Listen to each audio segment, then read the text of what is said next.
vous avez entendu parler du site, donc je vais dire quand même par rapport au projet, ce qu'on peut faire, comment on en tient compte. Donc je résume ces effets de site, je les regroupe plutôt en trois.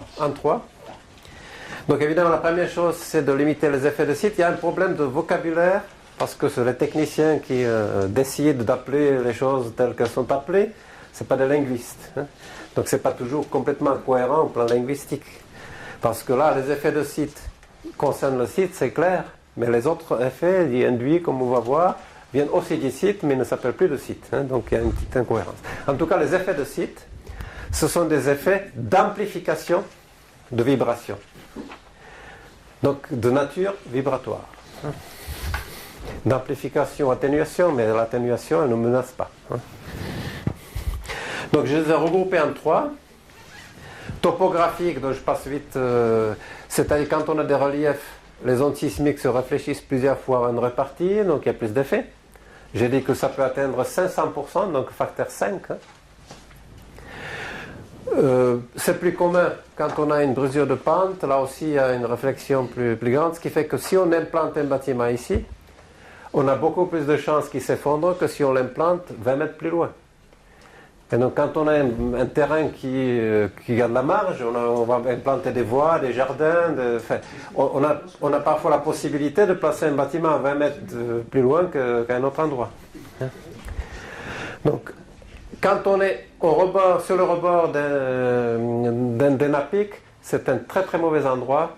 Ici on peut avoir des charges sismiques qui sont multipliées, peut-être par 2, 3, 4 par rapport aux charges sismiques ici, pour le même bâtiment. Deuxième type d'effet de site, c'est le piégeage d'eau entre roches et sol mou. Donc c'est souvent en pied de colline, on a des alluvions dues à l'érosion.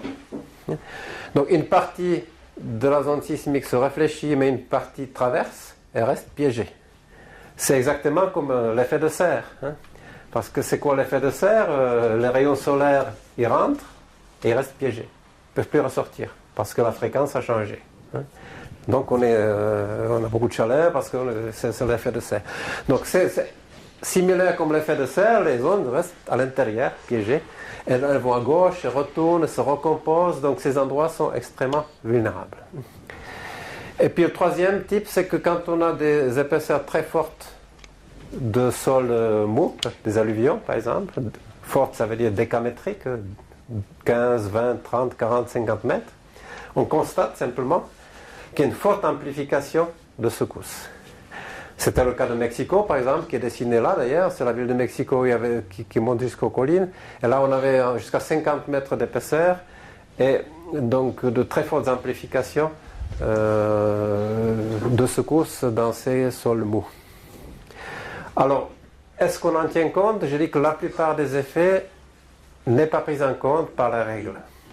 Alors en France, c'est une exception, et d'ailleurs les Français l'ont imposé en partie dans l'Eurocode. On tient très partiellement compte des effets topographiques. C'est-à-dire quand on est dans cette situation-là, quand on dimensionne la structure, la charge sismique est pénalisée au maximum de 40%, donc 1,4 c'est le coefficient qui multiplie, et non pas 500%. Ce qui fait que partiellement c'est pris en compte, et pas dans les autres pays, c'est seulement en France. Par contre, les deux autres ne sont pas pris en compte.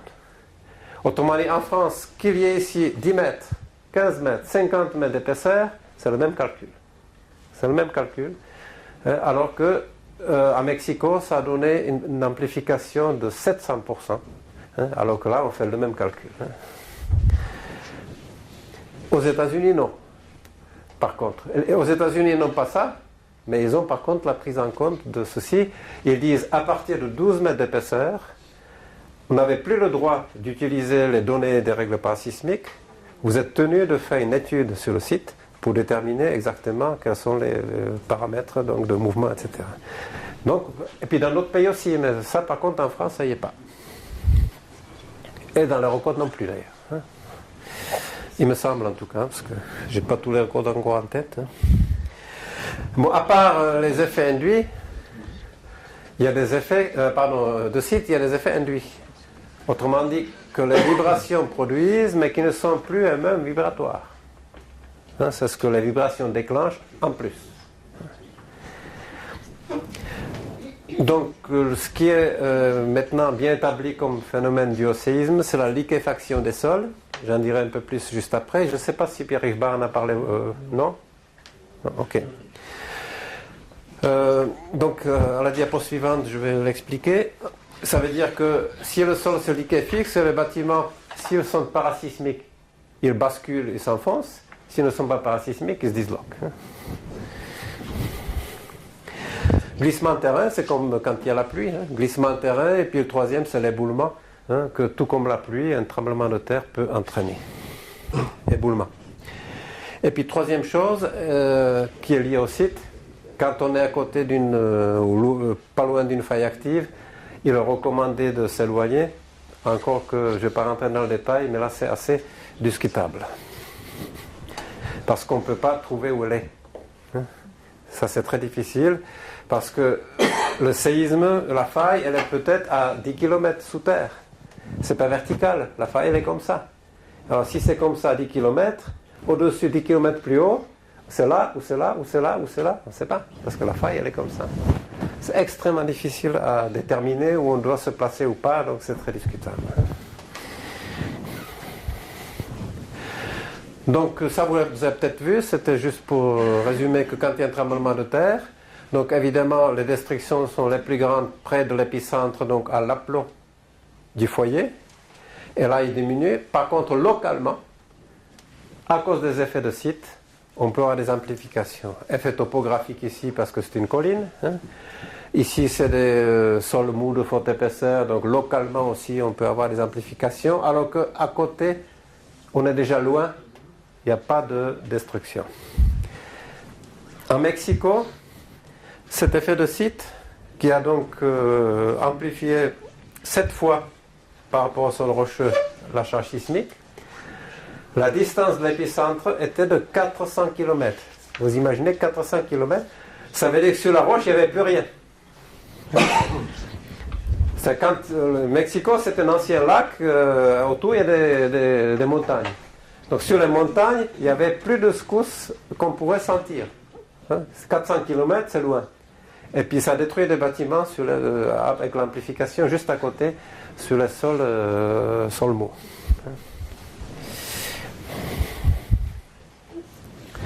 Quelques images, donc l'effet topographique, on voit que ça rogne, donc les mêmes constructions de l'époque, c'est un village de même type de bâtiment qui montait jusqu'en haut. Plus on montait, moins les constructions ont survécu, alors qu'elles étaient de même type. Là, c'est moins connu, peut-être que vous l'avez déjà vu, mais ça c'est moins connu. C'est en Turquie, ici à Napik, le bâtiment le même que les autres. Ici, il s'est effondré. Et 25 mètres plus loin, il reste debout. Parce que l'effet était maximal ici. Donc on a intérêt à s'éloigner des ruptures de pente. Évidemment, quand la rupture de pente fait 80 cm, c'est rien. La règle parasismique estime que si on a 10 mètres de nivelé, ça commence à compter. C'est là qu'au fait, je ne savais pas que je l'ai amené, on voit que c'est la coupe sur le Mexique. Le séisme avait lieu ici, du côté du Pacifique. Après, la ville de Mexico, elle est à 2000 mètres. Ça, c'est l'ancien lac qui était comblé par des alluvions. Ils ont quand même gardé encore des canaux où ils promènent des touristes, où il y a encore de l'eau comme dans l'ancien lac. Et donc, quand au bout de 400 km, ça c'était donc l'accélérogramme à l'épicentre. À mi-chemin, l'accélérogramme était pratiquement plat, et pratiquement plus d'accélération. Arrivé ici, la montagne UNAM, c'est l'université nationale autonome du Mexique. Donc il n'y avait presque rien. Et puis, pof, une amplification. L'amplification par les alluvions qui a donné des accélérations supérieures à l'épicentre. C'est quand même incroyable. C'était pire ici qu'à l'épicentre, alors que c'est 400 km plus loin. Alors c'est un effet local. Or, ce n'est pas pris en compte dans la règle parasismique française. On met major à rien du tout. C'est pareil comme s'il n'y avait pas d'épaisseur.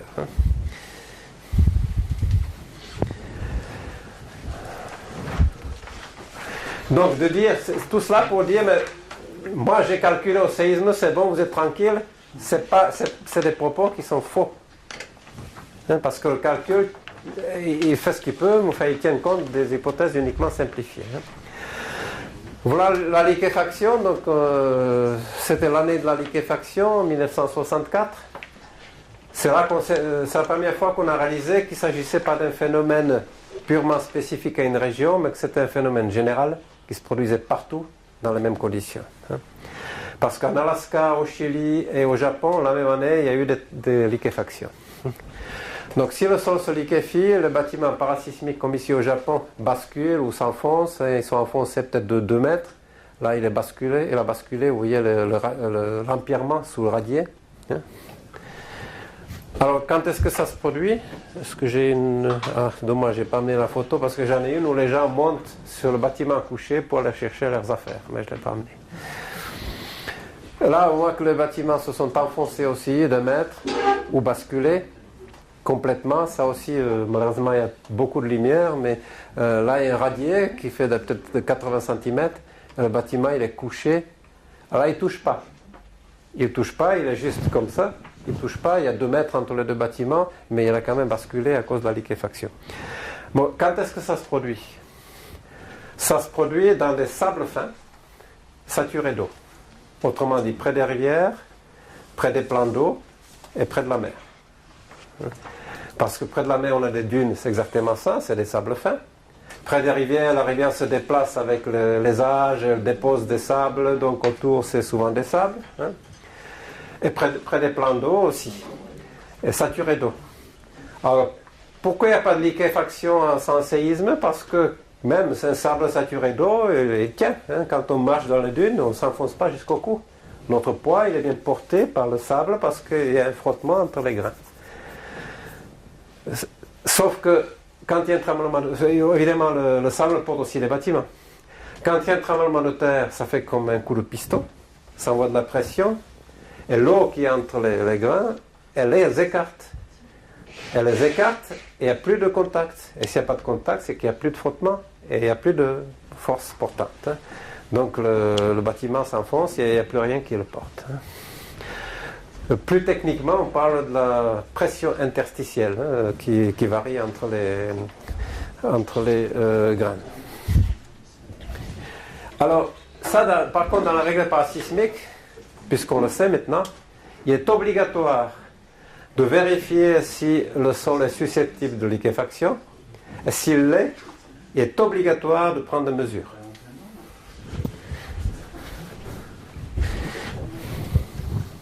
Ah. Voilà. Alors, qu'est-ce qu'on peut faire? Donc, l'identification des sols liquéfiables est obligatoire. Il s'agit de sable fin, lâche à certains argiles saturés d'eau, mais ça c'est plus marginal. Alors, qu'est-ce qu'on peut faire? Soit on doit traiter le sol, par exemple par vibroflottation. Si on enfonce des aiguilles vibrantes pour densifier, et si on y ajoute des graviers, ça fait des colonnes ballastées comme ceci. Et du coup, ça permet d'évacuer la pression au lieu de produire l'effet d'écartement des graines. Donc, soit on traite les sols, soit on fonde l'ouvrage au-dessous des couches liquéfiables. Parce que, comme on vient de voir, si on densifie, donc si on ajoute de la pression, ça supprime le potentiel de liquéfaction. Si on est profond, ça veut dire que la pression du milieu fait le même effet. Il n'y a plus de liquéfaction. Donc la liquéfaction se produit jusqu'à 15 mètres de profondeur à peu près. Si on prend une marge, on peut dire 20, mais normalement c'est 15. Hein. Ce qui fait que si on fonde le bâtiment en dessous de 15 mètres, il n'y a plus de liquéfaction au niveau des fondations. Il y a au-dessus, mais pas au niveau des fondations. Or, c'est les fondations qui craignent. Hein.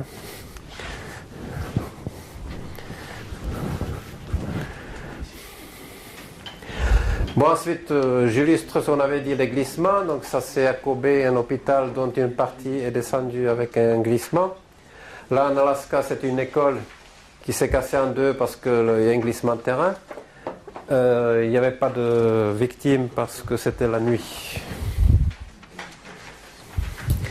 Et puis les éboulements, on voit les gros blocs. Ici, vous ne voyez peut-être pas parce qu'il y a beaucoup de lumière. Ici, un bloc qui est complètement enfoncé dans la maison. Celui-ci, il a raté la maison, mais ici, il y en a un autre qui est au milieu aussi, qui est entré dans la maison. Et là, il y a un bloc qui est passé complètement au travers. Alors évidemment, il ne faut pas croire qu'il faut un grand séisme pour provoquer un éboulement.